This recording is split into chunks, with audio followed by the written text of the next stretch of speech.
Good morning on your side of the world and happy Sabbath. Um, I hope that you've all had a good week. I did studies this morning and there was a translator.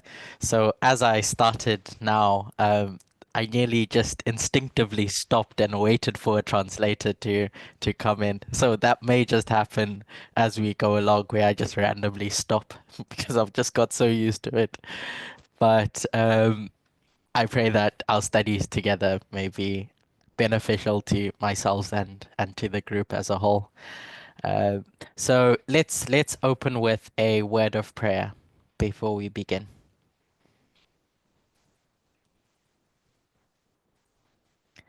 Dear God, we come before you to praise you and worship you, to thank you and glorify you through each of the trials and tribulations that we go through. As the song that we sang said earlier, peace be still. We know that you are in control, and despite all the challenges that we may see in life, we recognize that there is a season for it all. And ultimately, you are the God that we serve that holds everything in the palms of your hand. I pray and ask that you may be with us during the study now. Please bless it, and I thank you for the opportunity to do this study together. In Jesus' name I pray. Amen.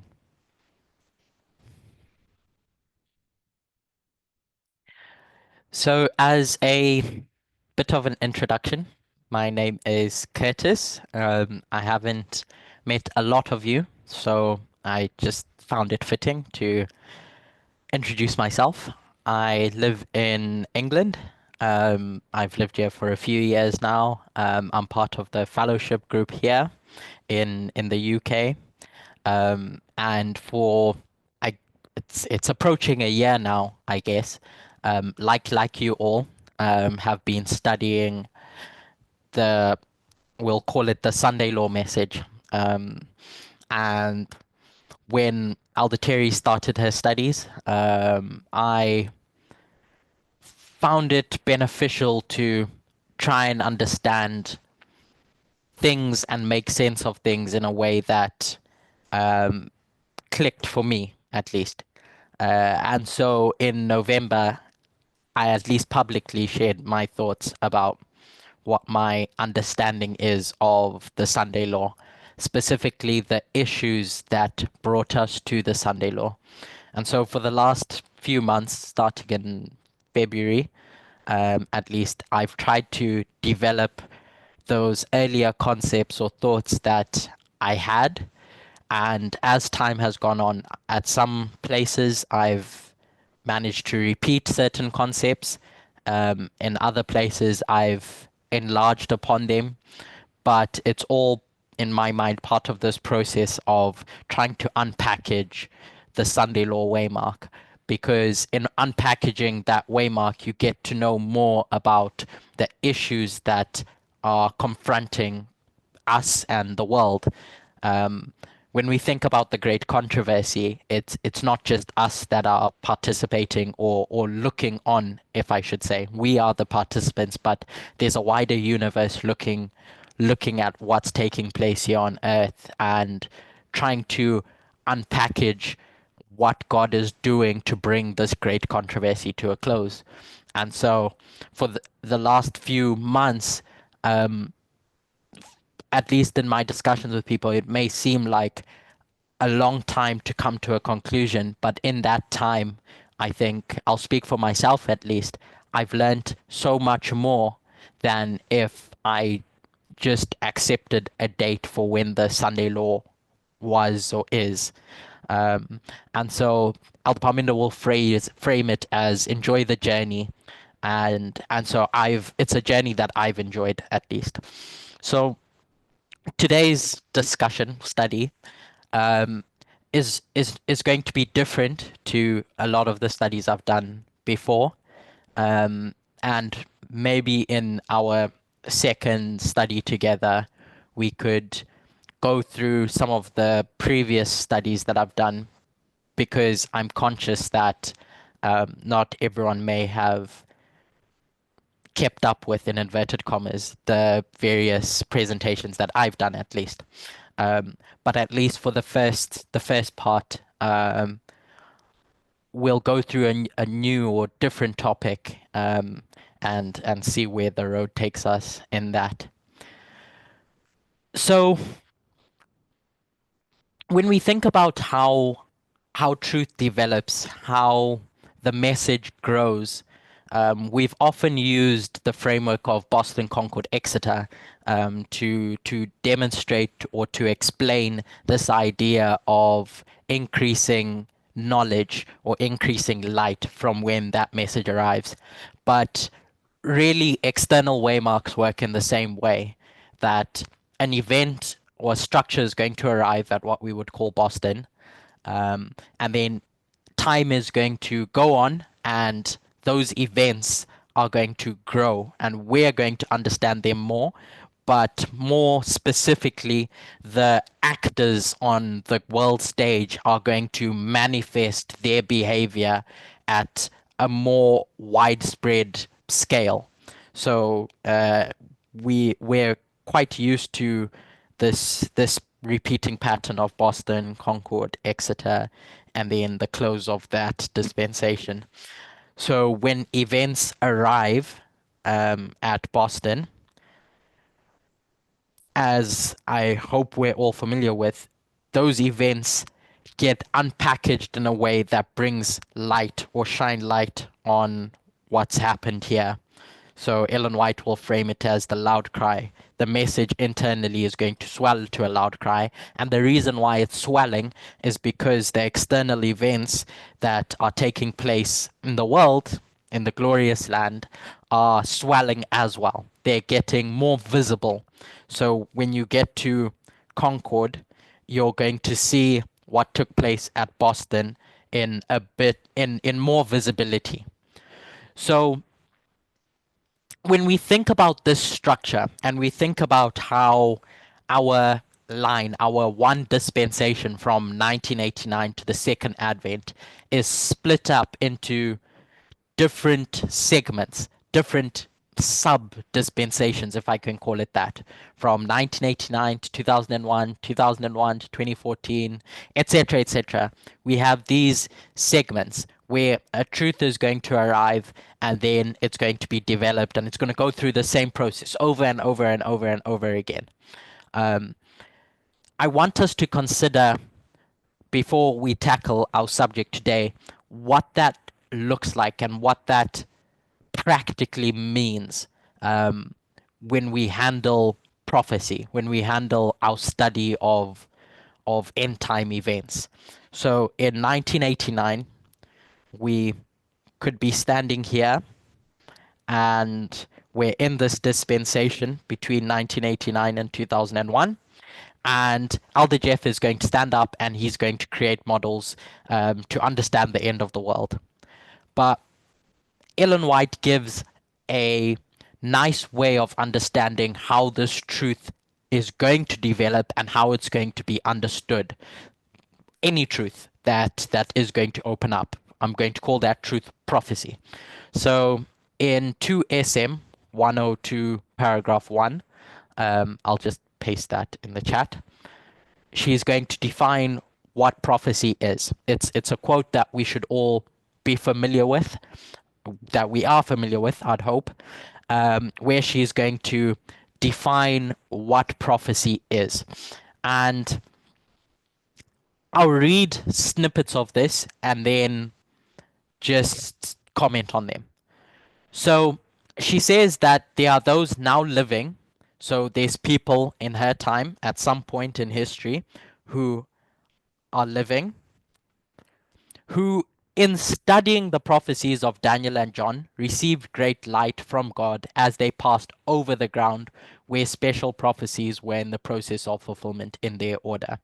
So she's commenting how there were people alive when she was writing this, and she's giving commentary about the Millerite history, how during the Millerite history, as said people went through the Millerite histories, they studied Daniel and John, and they receive great light about the prophecies found in Daniel and John.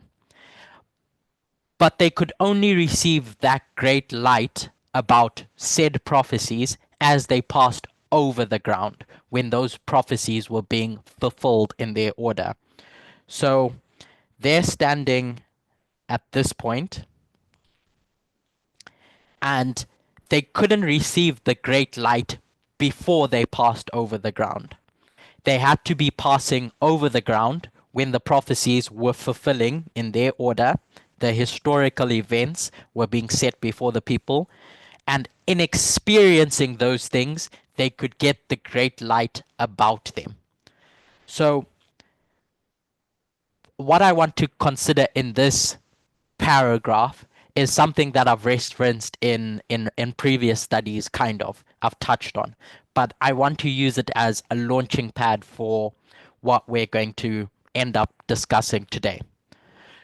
So they're passing over this ground, special prophecies are being fulfilled, and it's only then that they're receiving this great light. My point in going over this is that the greatest light that we get is when we're experiencing the waymark itself, when we're experiencing the parable and its fulfillment, that at one point we would forecast, but now we're living. And it ties to this concept of dispensations that we started off by speaking about. I don't know if you remember a few years back, I think it was Elder Parminder or Elder Tess, I can't remember which one of them, described it as you living in a dispensation. So Elder Jeff living here in between 1989 and 2001 could explain what's going on in this dispensation in its fullest sense to a degree. But everything beyond 2001, Elder Jeff could peer over the wall, could peep over the wall, but couldn't see the full picture. So once we get to a dispensation and look backwards, we can see how limited our eyesight was when we were in that dispensation. Does that make sense? That we're living in a dispensation, we're passing over the ground. Sorry, can you see what's going on my screen? It seems to be frozen on my end. Yes, we can see the Okay. little. So now, post 2001, we as a movement are going to stand here and we're going to look back at the various things that we understood at this point. And we're going to see that, hold on, our projections, our understanding of everything that was beyond this wall was limited. We could kind of see it, but it's not actually turning out how we conceptualized that it would be. And so Paul is going to stand up to the Thessalonians and is going to say, when he's living through an experience, he's going to tell them, prove all things, hold fast that which is good. He's going to tell them to test and examine and scrutinize everything to determine the authenticity of truth. Now, he's saying that in relation to the various prophets that are standing up and offering something to the church to say. And he's encouraging the believers to test these teachings, these prophecies, these practices, instead of just accepting them or rejecting them. And we see that we're faced with the same thing when Elder Jeff stands up at the time of the end and he has models for the end of the world, for the Sunday law. But his foresight is limited, so his models are limited. And the same thing happened with Elder Parminder, where you have this dispensation of 2001, 9/11, that leads up to 2014. Elder Parminder stands up in 2012 and is going to say, this is the Sunday law. This is what it's going to look like. This is what we can package about the Sunday law. But you don't really fully grasp what is going to happen until you're experiencing that special prophecy in its fulfillment, until you're passing over the ground. So as we consider the the following, what we're going to discuss today, I hope that we could go step by step as we try to deconstruct some things and reconstruct them as we reevaluate some of the modeling that's been built to understand the end of the world, to understand the Sunday law particularly, and everything that takes place beyond the Sunday law. Remembering that it's only until we fully pass over the ground that we understand it in the light in which it shines brightest. So, with that intro aside, what I want us to consider is how we've understood the deadly wound and death of kingdoms. So, if I were to ask you, when we think about the deadly wound and death, where do we get that from? Specifically in the Bible, where do we find that concept?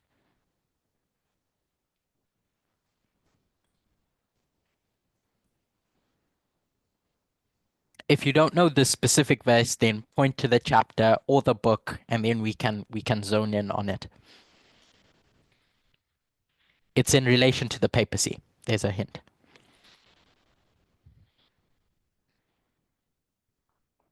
Revelation 13. Mm-hmm.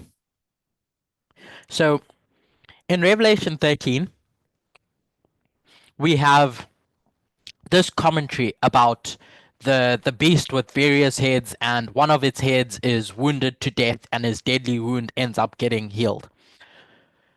When John describes this deadly wound, he his intention, the original intent, if we can call it that way, is not to separate a wound and a death into two distinct phases. He's pointing out that there's something that happens that is going to fatally kill this beast or this head.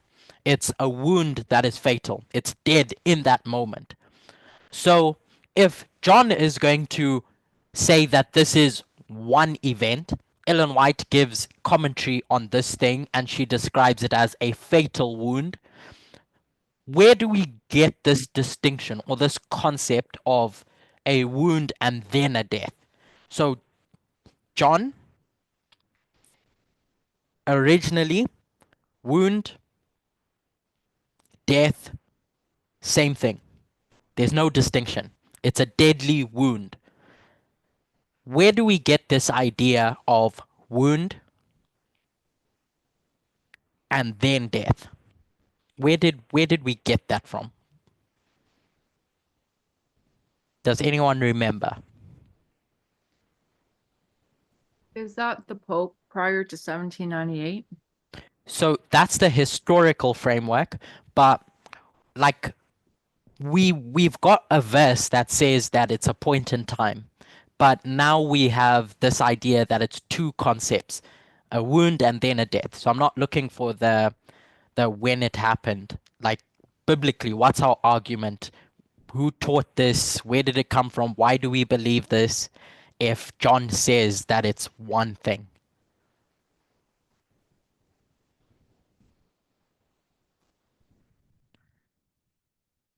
So Aldertes essentially made it up.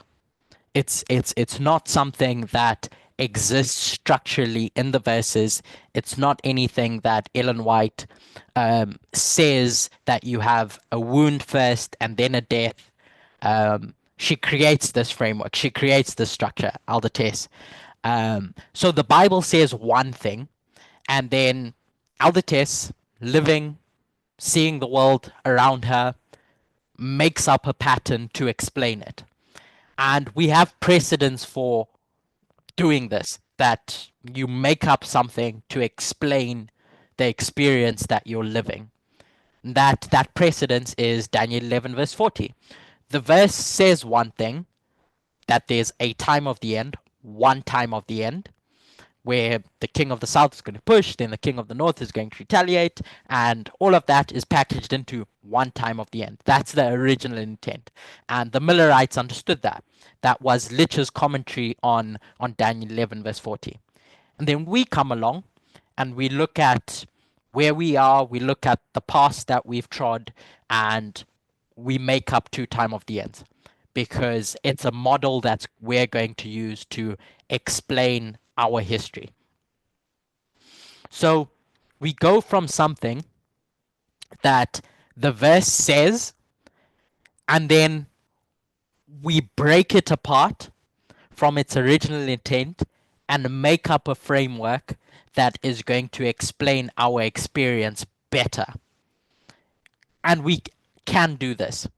We're allowed to do this. It's the art and the science of methodology. You see a similar dynamic with the 7 times and Leviticus 26. It says something originally, but instead we're going to look at that original intent and say, hold on, there's something about this, there's something intrinsic to all of this that helps me make sense of what's going on with northern and southern Israel. So I'm going to make up a model, the 25-20 scattering and gathering, to explain this concept of the scattering of Israel and the gathering of God's people. So under the banner of the Midnight Cry, 2018, Elder Tess stands up and she's going to teach a concept to explain the King of the South. 2016, studies are going to be done about the King of the North, King of the South, and it's going to be pointed out that, hold on, in 1989, the King of the North goes to the borders of the King of the South. That's all taken from Daniel 11, verse 6 onwards.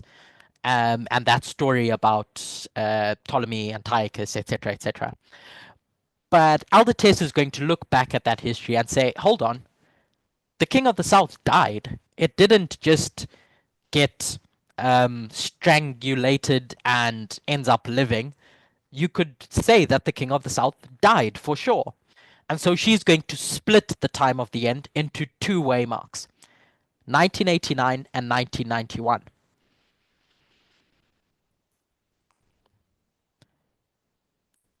1989, the King of the North goes to the borders, as those studies in Daniel 11 pointed us to. But then she's going to say the King of the South dies. And she frames this all in this wound and death pattern. And then I think it was Ali that took us to 1798. Elder Tess is going to go back to 1798 and she's going to say this pattern that we have of a wound and then a death can be seen with the fall of the King of the North, with the fall of the papacy. 1798, you have a wound, and she's going to explain that as the Pope being taken into captivity and then dying in captivity in 1799. So wound and death. Now, all of that modeling of this distinction between these 2 events are going to be used to explain the death of the King of the South after it resurrects. So now thinking about Russia, it's resurrected in that 1999, 2001 history, etc., when Putin takes the reins, and Elder Tess is going to overlay 1989 with Panium, which we would point out as 2021, and 1991 with the Sunday Law, which, if you've seen my studies in the past, or Elder Terry's studies, it would be 2024.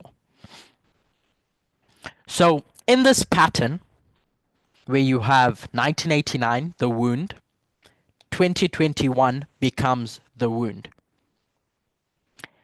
and the Sunday Law becomes the death, as it's overlaid over 1991. Please, as we go along, let me know if anything if you lose track of the steps we're taking, because as soon as one link in the chain breaks, it becomes difficult to follow along where we're going. So please do speak up. I'd rather us go through things slowly than anyone feel left behind. So does what we've said make sense? Where we get this idea of deadly wound and death, and the repeating pattern that Aldertes created to demonstrate this and the death of the King of the South. Okay, I'll take your silence as a yes. So that's what we've taught and believed for 2018, 19, 20, 21, about 7 years now. That's how we've understood this framing, the Sunday law, and the lead up to the Sunday law. Maybe a month ago now, Alderterry did a presentation to explain the death of Russia. And without explicitly saying it, and I think to many of us, the explanation given about the death of Russia changes this modeling that we've described of 1989 wound, 1991 death. Why? How does it change it?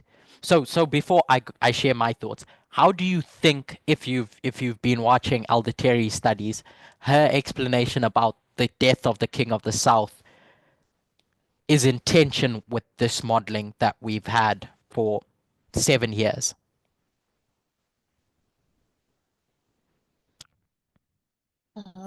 Not sure if it's this, but she has an internal death and an external death. Exactly. So as soon as she starts framing the death of the King of the South at the close of probation, at Daniel 12:1, that the story of the King of the South isn't complete at the National Sunday Law, and that it's actually complete at the Worldwide Sunday Law, she demonstrates that actually this internal and external death modeling doesn't line up with this. And so we need to explain that. We need to make sense of that. So why doesn't it line up?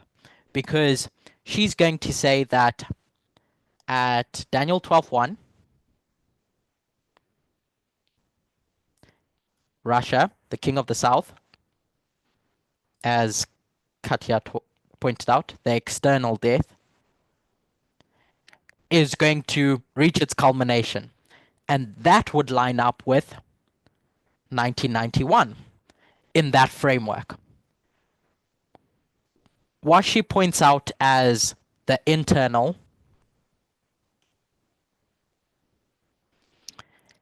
at the Sunday Law is going to line up with 1989.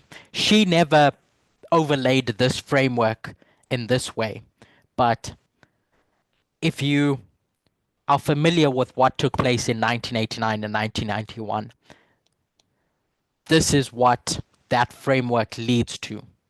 An internal death, 1989, external, 1991, with the USSR. And that's the modeling that is going to give you that conclusion. So we need to be able to explain why. Why this and not this. They're two different models. And as students of Bible prophecy, we can't have modeling contradict each other. So one of them has to be right. And how do we know which one's right? How do we go about trying to understand which one's right? Does anyone have any thoughts? First of all, do you see the discrepancy? I'm having a hard time understanding the discrepancy, to be honest. Okay. So let's go through it again. So option 1, the King of the South fully dead at Sunday law. So when we go back to that 1989 and 1991 history, the King of the South was fully dead at 1991. The USSR collapsed 1991. So the full and final death is 1991, and that is Sunday law. That's Aldertes. Aldeteri is going to do studies about an internal and external death, and it's going to point to the King of the South fully dead at, I'm just going to call it close of probation, the worldwide Sunday law. So 1991 can't serve both functions. It has to point to either the Sunday law or the close of probation. So 1991 is going to point to the close of probation, the death of the King of the South, its full collapse. So that's the discrepancy, is what is this going to point to? Because it then answers, when does the King of the South die? And as we'll see as we go through our studies, when does the glorious land die in its totality? So Aldeteri is going to frame it as first internal, then external. So the kingdom is going to collapse. The external in that story of 1989 and 1991 was 1991, because that's when the USSR collapsed. Its global influence fell apart. That's how I look at that history, is that first you have 1991, the ideological framework falls apart, then 1989, sorry, then 1991 you have its wider role on the global stage coming to an end with the fall of the USSR. So those are the differences between these. Either the King of the South is fully dead at the Sunday law, or it's fully dead at the close of probation. You can't have two fully dead places. It's fully dead at one of those places. Does that discrepancy make a bit more sense? Yeah, it does. So I guess what I'm wondering is, what's 1991? What does Elder Terry say 1991 is? So she doesn't specifically tie 1991 into her story. So she doesn't lay it out in the way that I've laid it out here. I've just pointed to the implications of what her modeling of internal, external are. Okay, I understand. So we'll go through what I think is a process of trying to figure out the problem, the puzzle, if we can call it that. And so, as I started off by saying, I guess this is a spoiler alert, is that as you get closer to prophecy, you understand prophecy better, because now you're passing over the ground. So while you can look from afar off and create models to try and understand what the fulfillment of prophecy is going to be, it's only until you're passing over the ground that you can fully explain what that prophecy was pointing to. If you go back to those studies in 2018, I'm just going to make up a number, but 99% of Aldetes's models ended at the Sunday law. Whether it was the Alpha and Omega of Pyrrhus in Italy or Macedon or World War II, World War I, etc., they predominantly ended at the Sunday law. So we, living post Sunday law waymark, if you believe we are, need to be able to develop or correct that understanding to bring us to the end of the world. That's the reality that we're faced with as we try to unpackage the Sunday law. What we're trying to do in all of this is understand the process in which the seventh kingdom goes about its conquest to rule supremely. So while we could re-examine 1989 and the fall of the King of the South, I'd like to take a step back and go multiple layers before that, back to the papacy and its wounds and deaths, back to its rise, because the rise of the papacy is really a mirror of its fall. It's just inverted. How it rose is how it's going to fall, as you juxtapose the two. They have the same properties. So we're going to compare and contrast the papacy's rise with its fall, and that will teach us about the USSR, and eventually that will teach us about the death of Russia, and culminating in understanding the death of the Sixth Kingdom, the Glorious Land. So these are the steps that we're going to take. Going to go through the rise of the papacy and understand how it rose as we try to solve this dilemma. And then we're going to discuss the death of the papacy, the death of the USSR, which was the king of the South. And then that's all to bring us to the death of Russia, the king of the South, what that means, what that looks like, and the death of the Sixth Kingdom, the Glorious Land. When does that happen? How does that happen? And what does that look like? So I said we'd start with the birth of the papacy. When we think of the rise of the Fifth Kingdom, or the papacy, this church-state relationship, we're all familiar with 538, with the moment in time where the papacy is going to rule supremely. That's the culmination of its rise, the point where we could mark this beast as ruling over Europe, the old world. But this was the end. This was the final step in its emergence as this religious political power.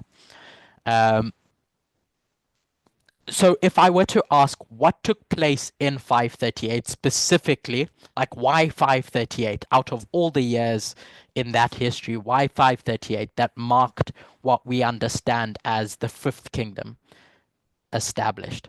It had been rising all along, but why do we mark 538 specifically, other than the fact that there's a prophetic number that points to that year?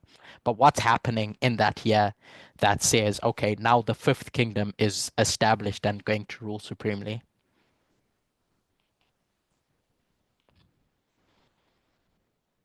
Justinian makes the Catholic Church the head of all churches and the corrector of heretics. So a few years before 538, we had what was just described by Debbie, that Justinian is going to make the Pope the head of all churches. But for that to go into effect, so he passes a decree in 533, but for all of that, what was just described to go into effect, the Ostrogoths needed to be removed. And that takes place in 538.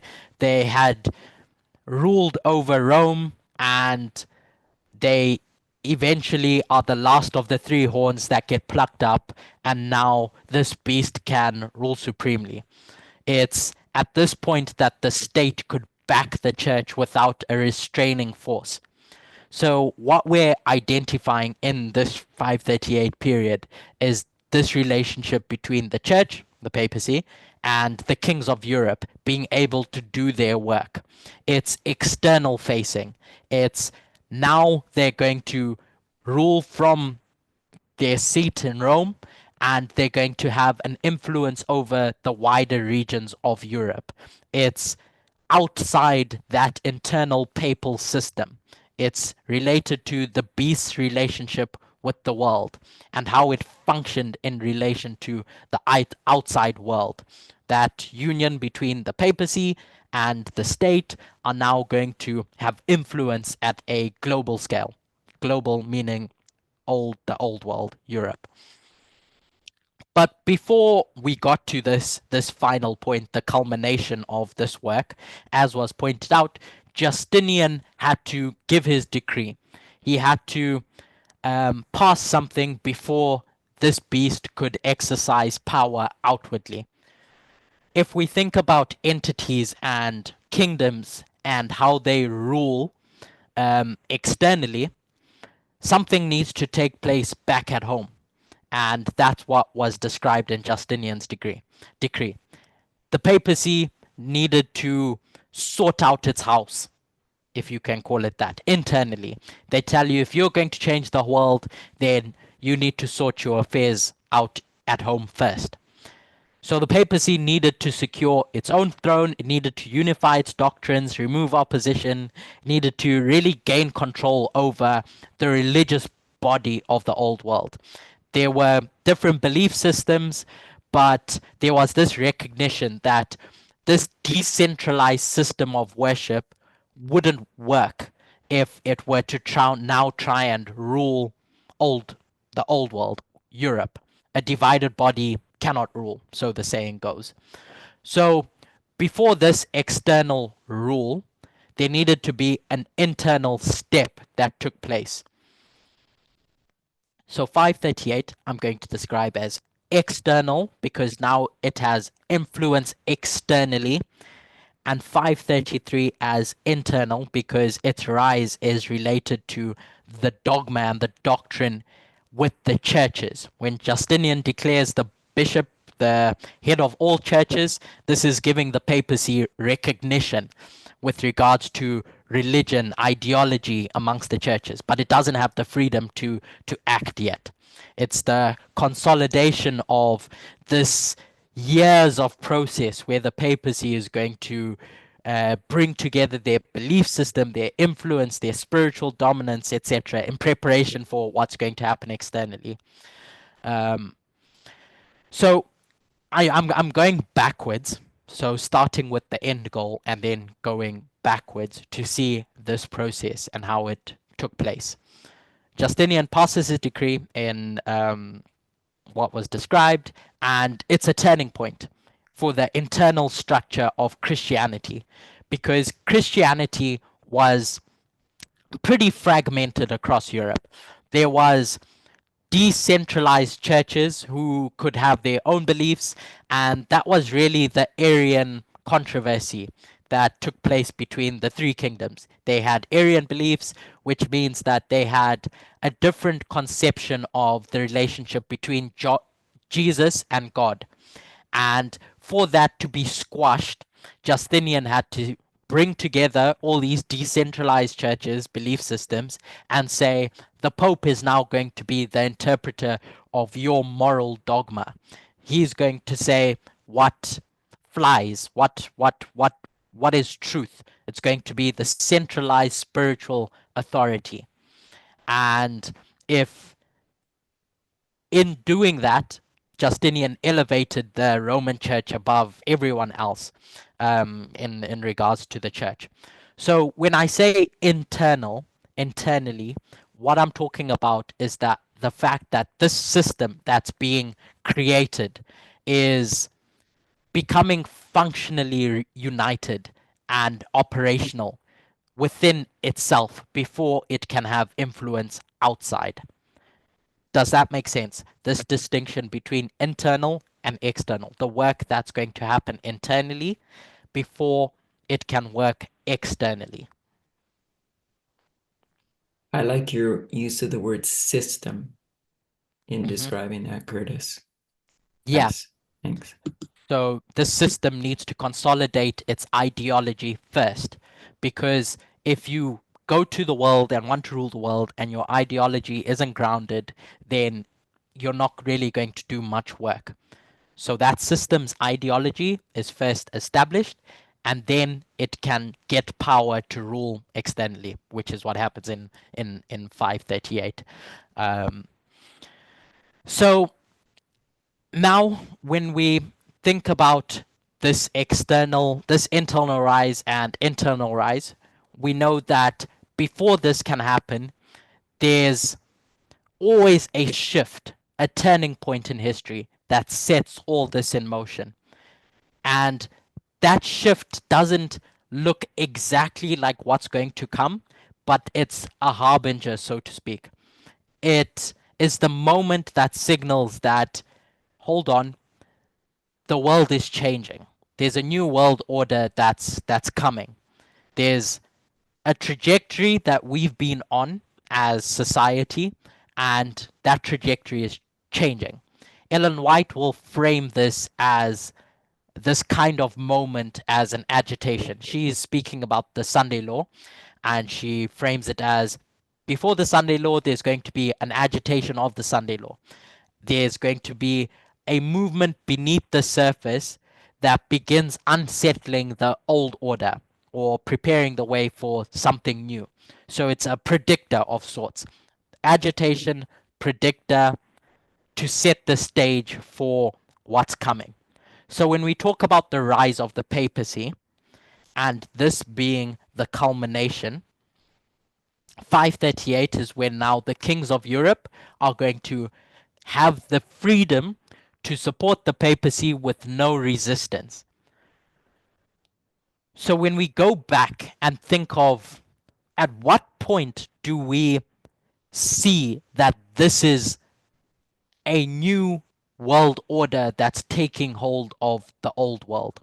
There's many dates that we could point to, but the one that I want to mark is 496.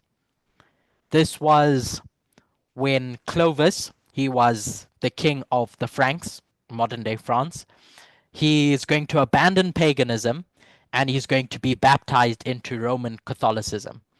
And he's the first major barbarian king to align himself against Arianism, like most of his contemporaries were, but with the Bishop of Rome.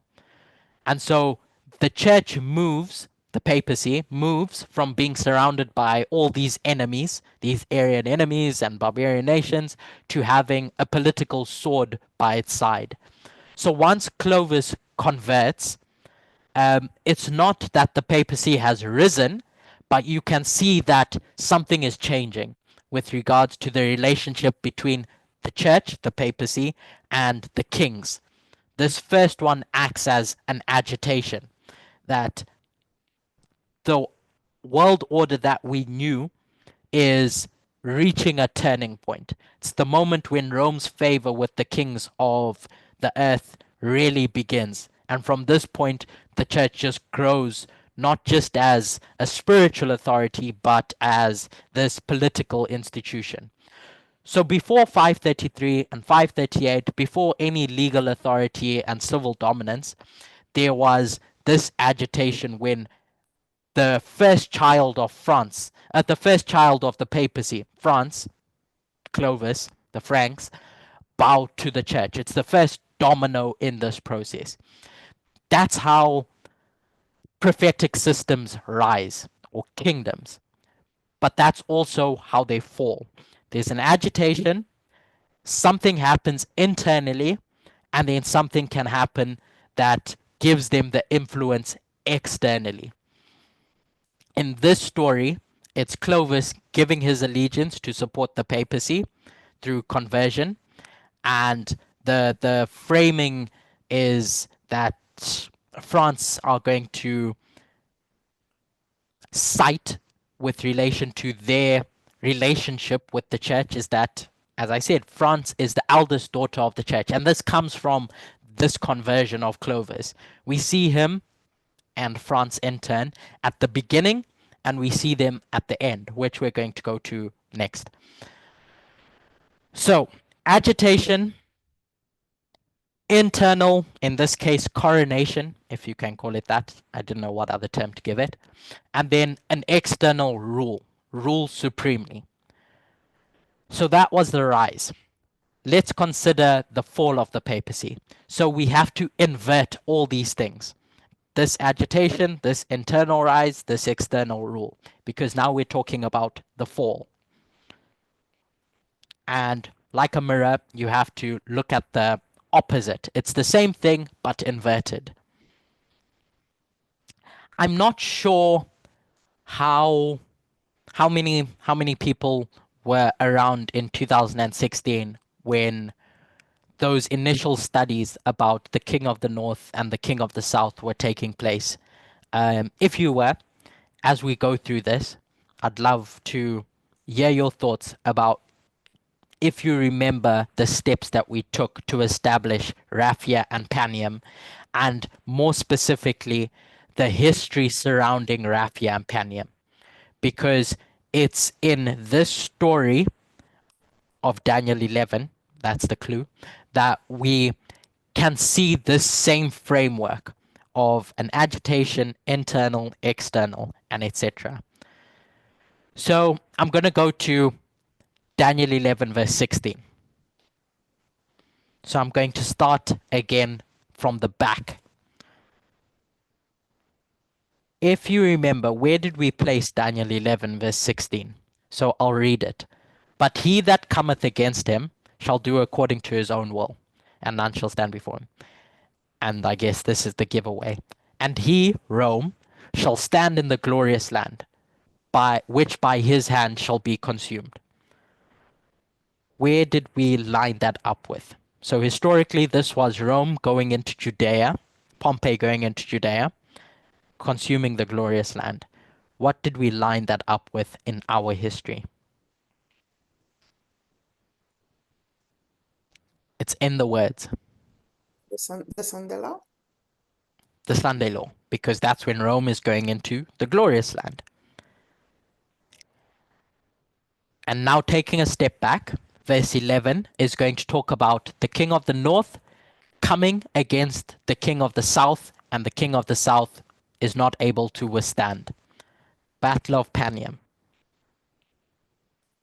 which retrospectively we can look at as 2021. And then verse 11 and 12 is describing the king of the south pushing against the king of the north and winning, and their heart being lifted up, etc. Which was 2019. I'm going to put these verses on top. That was verse 16.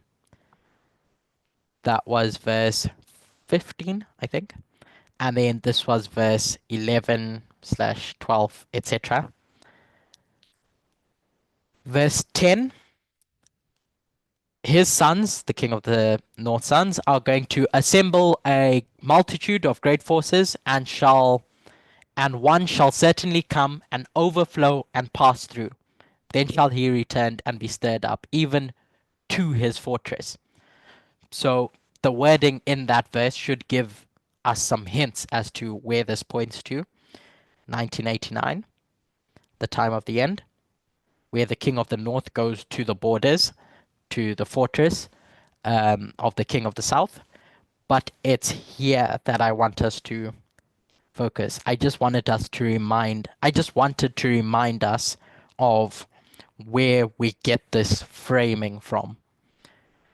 So in verse 7, 8, and 9, it's going to describe a history between the king of the south and the king of the north.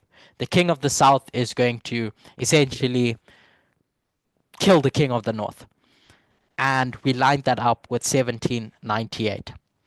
But it's verse 6 that I want to spend some time on, because we made application of verse 6, and this is where our journey is going to start, with understanding this repeating pattern. So verse 6 talks about how there's going to be this alliance in the end of years. They shall join themselves together, the king of the north and the king of the south, and the king's daughter of the south shall come to the king of the north to make an agreement. But she shall not retain the power of the arm, neither shall he stand, nor his arm, but she shall be given up, and they that brought her, and he that begat her, and he that strengthened her in these times. So historically, this was a political marriage between Ptolemy, the king of the south, and the king of the north, Antiochus. Bernice, which was the daughter of Ptolemy, is given into marriage to Antiochus to form peace between these warring nations. But eventually it backfires. Bernice, the child, and supporters, everyone that ends up going into Antiochus' kingdom, are killed when Antiochus' former wife, Laodice, returns. So there's this treaty that is created to try and bring peace between the king of the north and the king of the south. But that treaty of convenience fails, and both sides end up suffering losses.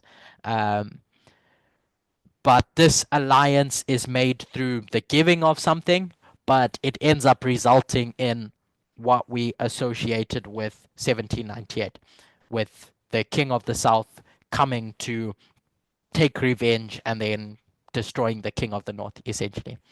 So if you remember those studies previously, where did we mark this verse 6, in prior to 1798?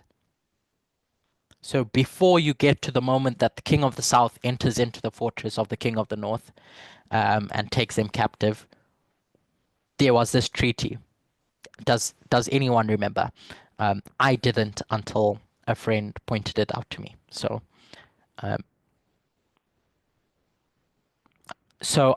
I'll remind us of those earlier studies. In 1797, before we get to the time of the end, the Pope Pius VI, Papal Rome, is forced into a peace treaty with France. So the King of the North is forced into a peace treaty with the King of the South after Napoleon's military campaigns in Italy. And essentially, in this treaty, the Pope was forced to seize some of their papal territories. And a number of religious and cultural treasures were taken from the Vatican. And this peace treaty was meant to be like, okay, if we do this, if we seize all these things, then leave us alone. Because the revolution had essentially taken so much from the church, the Vatican and the Pope and the papacy essentially were brought unwillingly to this treaty, and the outcome is that this treaty didn't end up saving the Pope, just like how that treaty with Ptolemy and Antiochus that they had didn't end up saving the alliance, because in 1798 France is going to come and arrest the Pope and abolish your papal states. So just like in Daniel 11 verse 6, the events in that treaty between Antiochus and Ptolemy set the stage for the king of the south to invade and take the fortress in verse 7. This treaty in 1797, which was the Treaty of Tolentino,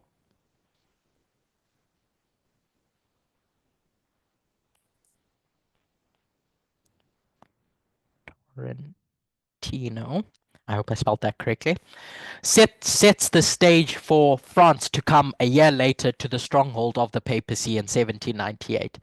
It's a warning sign, because this is a humiliating agreement for the Pope, for the papacy. They lose their strength, they give concessions under pressure, and in both cases, whether it's Antiochus and Ptolemy or the papacy and France, the treaty isn't the destruction in and of itself. It's a marker that destruction is coming.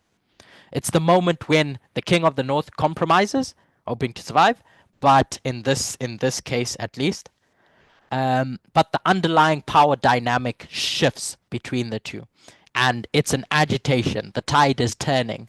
The system is now, if I can call it, living on borrowed time.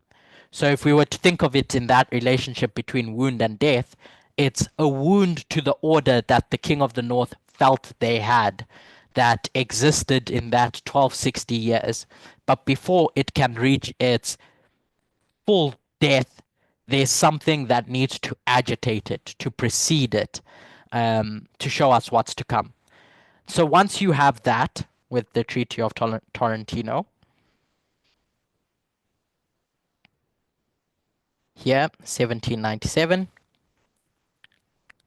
agitation that your time, King of the North, is coming to a close. Once all that takes place, you have the signal that the tides are turning And the next logical step, as we went through in the papacy's rise, is an internal collapse. And this would be 1798, where Napoleon goes into Rome, Pope Pius is arrested, all that dynamic. There's some papal states that are abolished, and Rome is essentially declared a republic, and the Pope dies in captivity the following year. So why I found it important to strictly define what we mean by internal and external is so that we can correctly understand what's happening in 1798. When the Pope is taken captive, what's happening with regards to the Vatican is that there's now this loss of control within itself, within the papacy. It can't command unity, it's in disarray. And so this belief system is now falling apart. So it still exists legally. It has some territories left, but the body has no nerve center. It has no ideological cohesion because the Pope is taken captive and it takes them months to create a new successor. And the papal throne is left vacant for quite some time.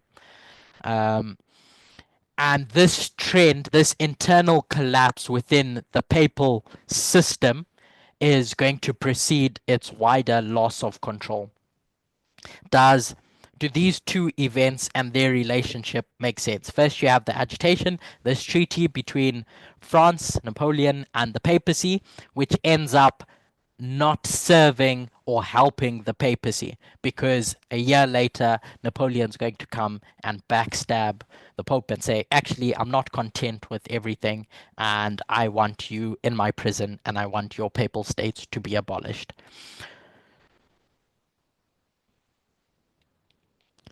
So before we go on, I want to make sure that no one is lost. I appreciate we're going through a lot of information. Yes or no?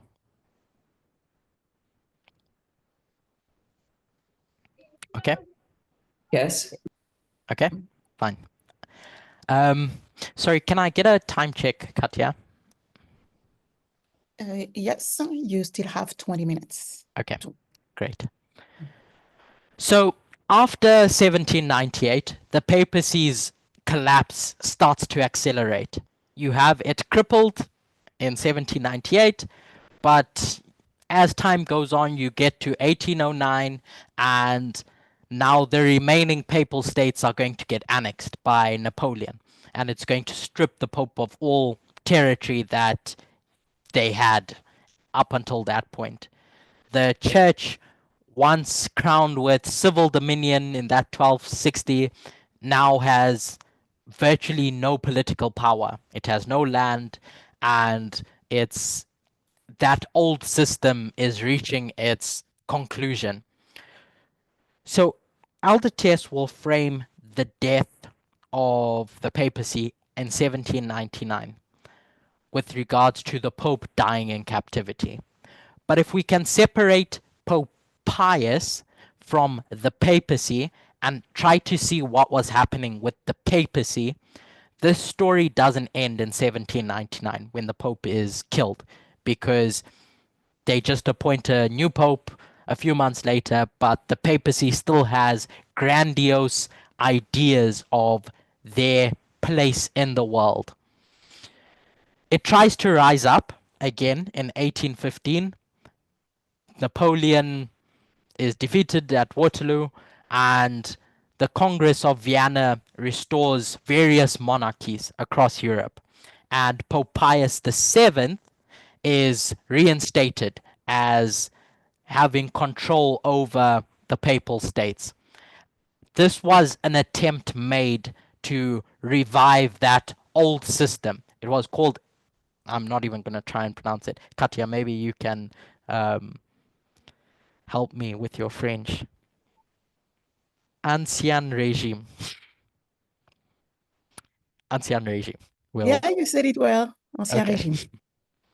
which was essentially the old world of church-backed monarchs, aristocracies, and clerical privilege. Everything that we saw in the 1260.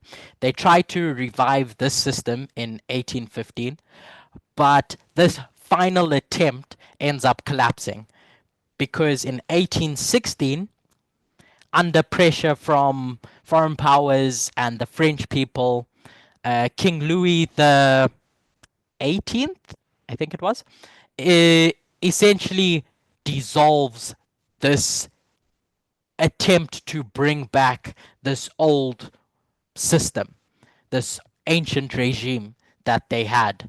And the message was clear when he suppresses this resurrection attempt, that the world that we're living in is never going to return back to papal order. The old structure, even in Catholic France at the time, is just never going to come alive again. The old regime is dead, it's collapsed. So while in 1798 you had the papacy under disarray internally when the Pope is taken captive, 1816 marks the point where there's no going back. It's the moment when the papacy's civil model was not just removed, but rejected by this new world order. So the rest of the world is going to look at the papacy differently, because it's from this point that you have a new world order. The old one will never come back. That was what King Louis essentially said when he is pressured by the people and Britain and etc. Um,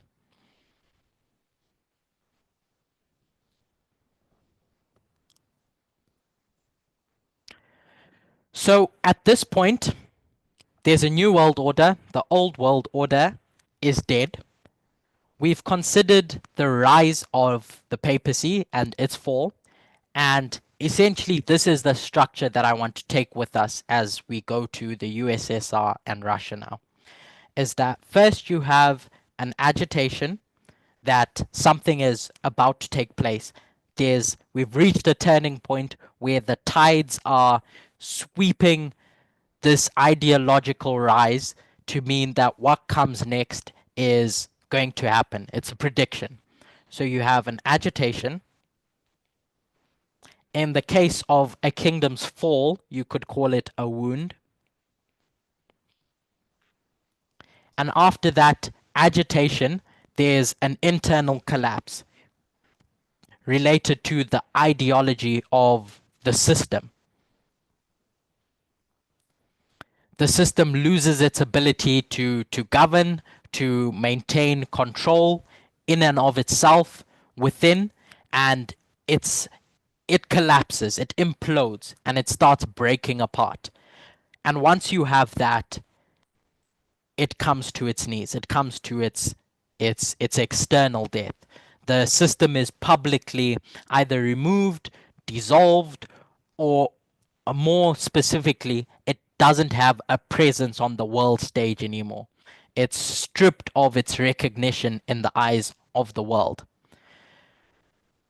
The inverse was its rise. This was the fall of the papacy. Now let's go to the USSR and see how this transpired with the death of the USSR. I started off by explaining how typically we've seen the death of the wound and the death as being 1989 wound, 1991 death. But I'd like to suggest that we see this repeating pattern with the fall of the USSR.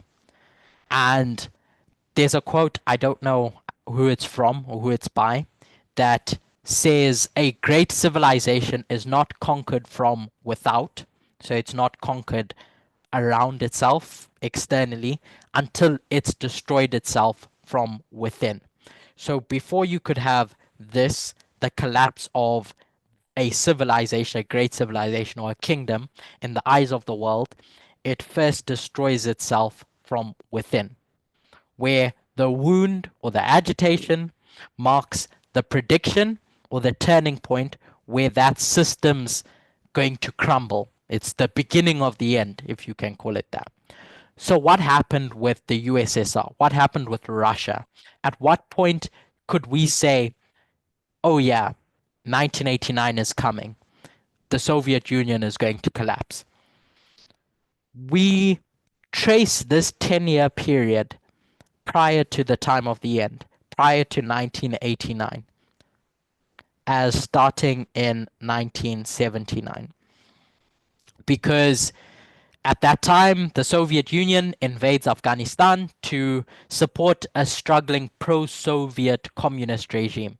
So Afghanistan has bought into the communist ideology of the King of the South, of the Soviet Union. And when the Soviet Union invades Afghanistan to support that regime, they had it in their mind that it would be quick, decisive, it's going to stabilize the region under the Soviet Union sphere of influence, but instead it ended up being this long drawn out 10-year guerrilla war, and it drains the morale and legitimacy, especially within the USSR itself. The Mujahideen, on the other hand, in this proxy war that we talk about, were equipped by the USA. I'd hope we know that story pretty well. But during that time period, there was this back and forth between the Mujahideen, these rebel forces, and the pro-Soviet Union government regime. Up until 1986, Soviet forces had a big advantage in this warfare, but specifically in the air. They had helicopters and jets that could strike Mujahideen fighters with little resistance. But then you get to 1987, and this conflict reaches a turning point in this proxy war, because now the Mujahideen are going to be armed with US Stinger missiles. They are shoulder-fired, surface-to-air weapons that are going to be used to shoot down Soviet aircraft. And so when you get to 1897, now the Mujahideen are going to be using these weapons against the USSR, and dozens of Soviet helicopters and planes are shot down. Now the Mujahideen can operate more freely and boldly without fear of being struck down by a helicopter or a drone, a plane at that time. And it marks a change in the warfare, in the dynamic between these two fighting kingdoms in Afghanistan. The USSR had never faced this kind of embarrassing technological defeat in a proxy war, really. They lost their dominance in the skies with their helicopters and their planes, which were a symbol of that era of Soviet military might. And within the USSR, people began questioning this war. People liken it to the USA's war in Vietnam, where people start seeing, hey, hold on, this is a pointless war. And internally in the USSR, people start questioning, what's the point of this war? Why are we even there? And the myth that the USSR was unstoppable starts unraveling. That it could crush any resistance, that it was the world superpower that could stand against the USA and bring about the world that they wanted, ends up being publicly disproven, because the Mujahideen are going to bring them to their knees, being backed by the USA. But it was 1897 which was the turning point in that conflict. The war becomes particularly unpopular, especially because there were these economic issues back in the USSR. Gorbachev ends up becoming prime minister, in 85, and he sees this as a disaster when the Mujahideen gets their weapons, and he starts withdrawing troops in 1897. So these 2 years between 1987 and 1989 is the final collapse of that order in Afghanistan. Now, separate to that, there were three influential events that took place in the wider world that could point to the fact that the Soviet Union was falling apart. Gorbachev is now General Secretary of the Communist Party, and he looks at the economic situation and realizes that the kingdom is stagnating economically, socially, politically, and he introduces two reforms that are going to alter the trajectory of the King of the South, the USSR. I may not pronounce this correctly, but perestroika, which was an economic restructuring of the USSR, and glasnost, which was this political openness that the USSR just didn't have before. They went into effect in earnest in 1987.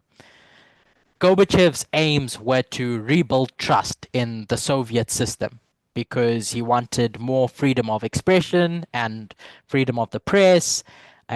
He tried to encourage public criticism of the different inefficiencies that made up the USSR, and he wants to be a more democratic nation like the rest of the world. And he believed that controlled openness would help people feel invested in reform. It was a way to clean house and then move forward stronger.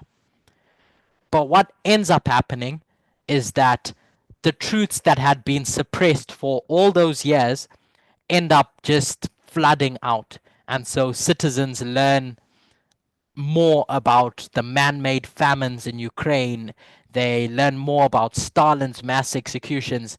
They learn more about the Chernobyl cover-up. And so all these big scandals end up coming to the surface. And now people start losing trust in the system.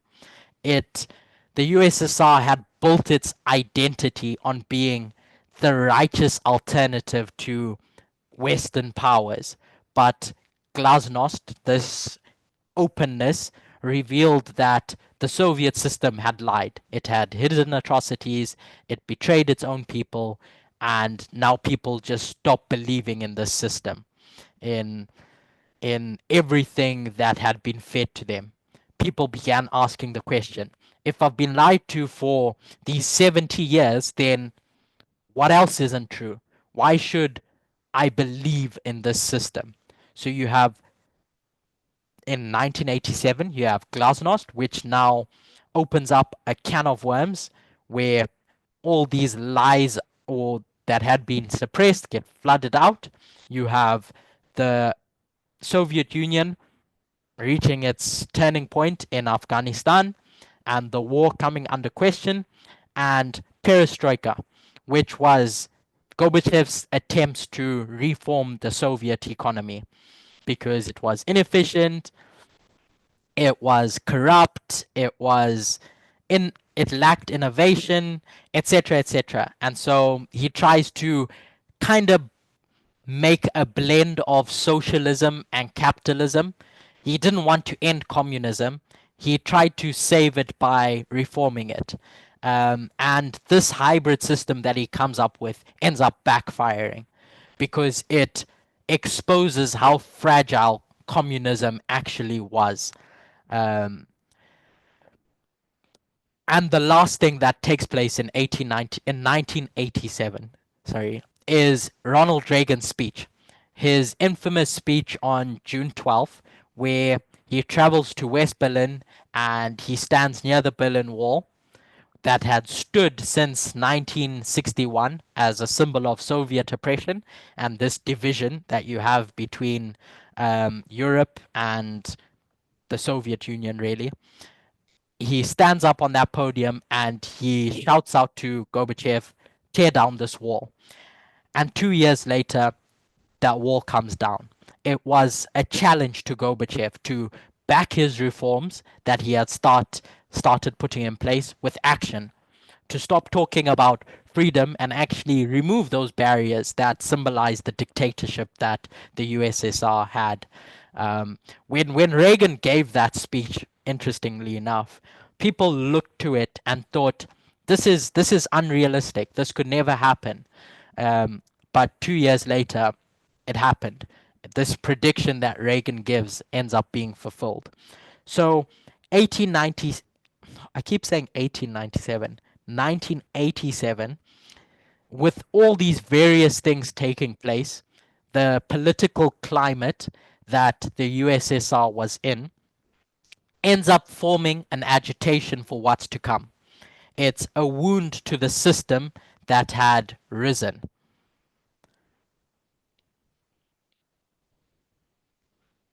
And then you get to 1989, the Berlin Wall falls, and the Eastern Bloc ends up collapsing. So your Soviet states, satellite states, begin breaking free from communist control. Poland, Hungary, Albania, etc., end up walking away because they see that no, this system that we've believed in for so long is falling apart. It's not going to bring us the prosperity that we want. And the Red Army, the Soviet Union's might force, stand idle and do nothing. Gorbachev chooses not to intervene, which was a break from the old Soviet doctrine of force. Historically, if any of those states tried to break away, the Soviet Union would go in and say, get back into place. But Gorbachev just stands idle and watches it all collapse once that wall comes down. Up until this point, the USSR still existed. It still formed a role on the world stage. It no longer controlled Eastern Europe, so ideologically, it had crumbled because everyone was exposed to the ideological weakness of the USSR. It had no power to enforce obedience, but it still existed as a system to the wider world. And then you get to 1991. And as we know, there's the republics that declare their independence. Gorbachev resigns. The Soviet flag comes down, and the USSR ends up falling apart. It ceases to exist. It's completely dead. And how I see this or frame this as an external death is because now the system is destroyed. The structure itself has come to an end. So we have these three steps yet again: agitation, internal, external. I'm coming to a close now. If I can get 10 more minutes. Is that okay, Katya? Sure. So these three steps: agitation, internal, external. When we line that up with our history now, and we expect these three same steps or processes, we have Panium, the Sunday law, or national Sunday law, if we can call it that, and worldwide Sunday law. First an agitation or wound, then internal ideological collapse, and then external death. We know that the King of the South and the King of the North are twins. We can juxtapose them and see the same dynamic. Ellen White, as stated earlier, introduces this concept of the agitation that we've spoken about, that precedes the National Sunday Law, that precedes the King of the North going into the glorious land. If maybe you haven't watched some of my previous studies, I've tried to demonstrate how the fall of the glorious land follows a similar process, where you have an agitation, and then you have the National Sunday Law, the glorious land falling, and then you have it being destroyed later on. It's not dead at the National Sunday Law. When we read Daniel 11, verse 41, it says, He, the king of the north, is going to go into the glorious land, and many are going to be overthrown. What are they overthrown by? They're overthrown by a doctrine, by an ideology, because that's what the king of the north is going into the glorious land with. It's a message that's going to overthrow the many. So when we consider, often we do consider that that's the end of the story of the glorious land. But we have models to show that it's not. The many overthrown are overthrown ideologically, but the kingdom hasn't fallen. It's not dead yet.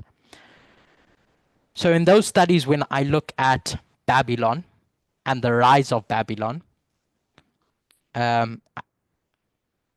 we can talk about this during a Q&A, but Nebuchadnezzar and his father end up defeating Assyria prior to Nebuchadnezzar going into the glorious land. In 608, Assyria stands in their last remaining stronghold, which was Haran,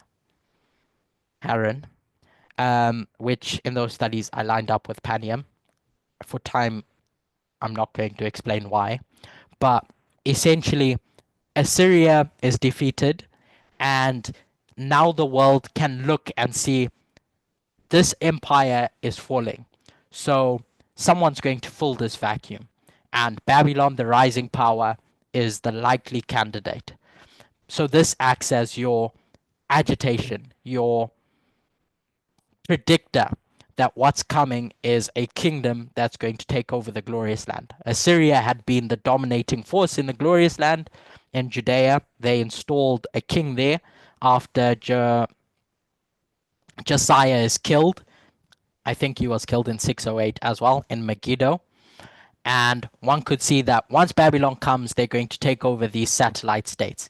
You get to 606, and Nebuchadnezzar is going to go into the glorious land. That's the story of Daniel and his friends being taken captive. But it's not until 586 that you have Jerusalem and the temple destroyed. Nebuchadnezzar goes in, sieges Jerusalem, and essentially lays waste to the glorious land. So this story doesn't end here. That's just when Daniel is taken captive. It ends at this point when the temple is destroyed. I tried to demonstrate how this lines up with the Sunday law and this lines up with the close of probation. And we see the same dynamic with Rome. When we talk about 70 AD, we line it up with the close of probation, when the temple is destroyed, when Jerusalem is burnt down, when that temple is burnt down. In 63 BC, Pompey is going to go into Judea and is going to try and sort out the mess that's going on there.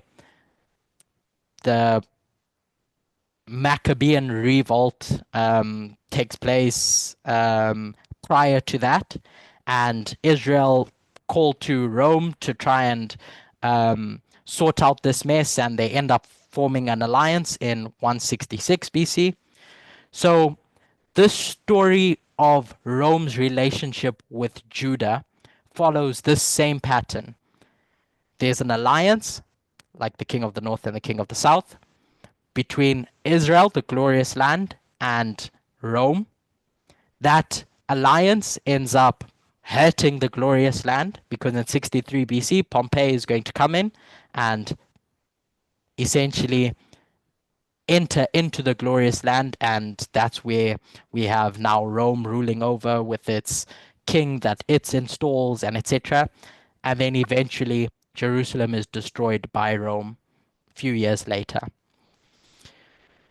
So if this pattern is true, if this pattern holds up of an agitation, internal, external, and I'm suggesting that tells the story of Panium, National Sunday Law,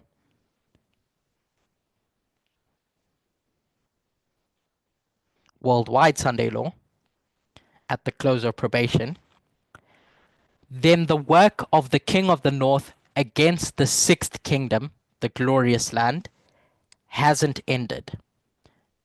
It's just gone into the glorious land. There's still a work that the king of the north does to destroy the glorious land that we would line up with the close of probation. I'll line up all the different models that we have to show this three-step pattern, and then we can talk about it in our next study. But the difficult part in all of this is, okay, it's maybe interesting to see this pattern, this agitation, internal, external, with relationship to the king of the south and the king of the north.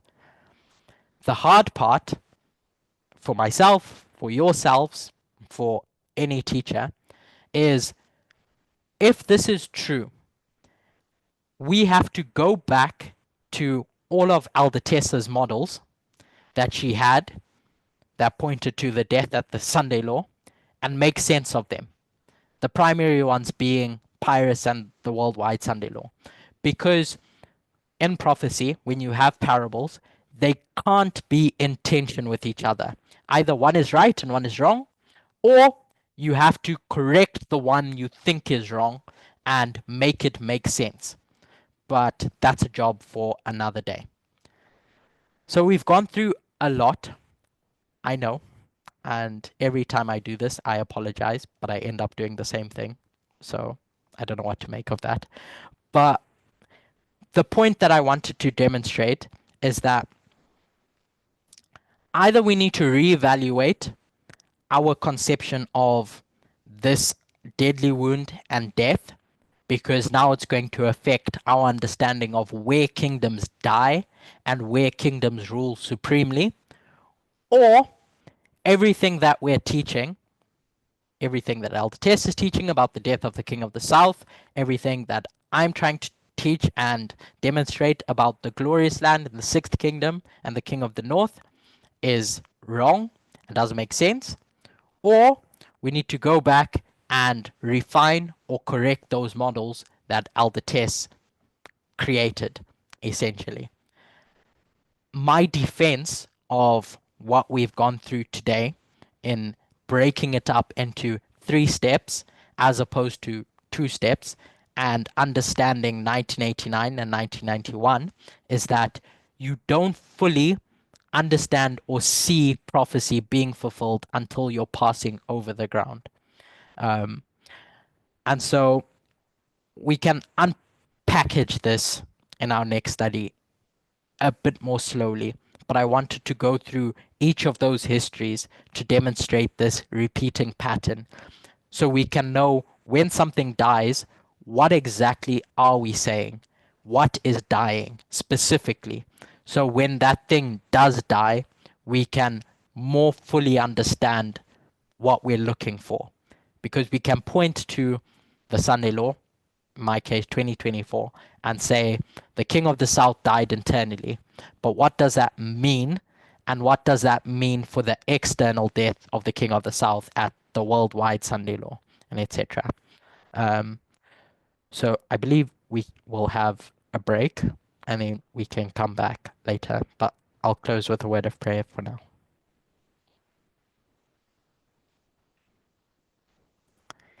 Dear God, I come before you knowing that I personally have the tendency to bring a whole load of information. And sometimes that's not useful, but given the circumstances, it's my apology and defense. And I pray and ask that despite all that, you can be with us, that we can walk through these steps together and understand our world that we're living in, the ground in which we're passing over better. And so I pray that you may bless us in this quest for knowledge and quest for truth. This is my prayer in Jesus' name. Amen.